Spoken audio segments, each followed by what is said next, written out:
Hi everyone, this is your girl Jenese, Jenesehairsalon, and today I will be doing a large knotless braid with curls at the end, and I'm doing it on a 4C or 4B ear texture. Yes, and as you see here, I pre-part the ear. I section out the hair, like really section it out, and trust me, this really saved my time.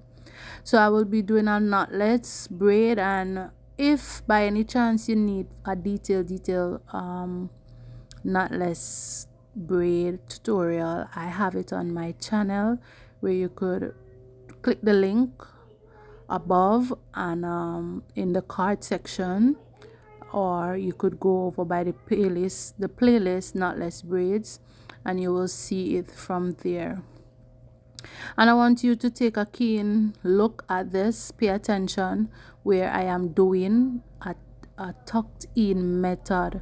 As you can see, I am using a jam to get the hair a little bit softer, so I could able to tuck it in properly, right? So as you can see at the top, at the first part of the hair, you will see her hair, but right through the end you will not see it. And at the end of this plait, I am going to use a small strand of the hair and tie it around it, and then in the rest of the video you will see me use rubber band to hold it, so when I'm curling it you will see.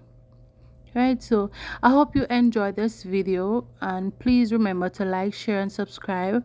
Remember to drop a comment down below and let me know what you think of this style. Would you rock this style? And in the front you will see where, so at the end of the video you will see on the picture at the top of the hair, I actually parted in a triangle section where she could have a center triangle part, a more attractive look to the style. I hope you do enjoy this video. You do have a blessed day, blessed week, wherever you are.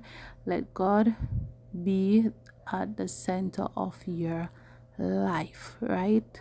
Do not put him at the back. Let it be in the middle of anything that you're doing. Remember to trust in God, and remember God is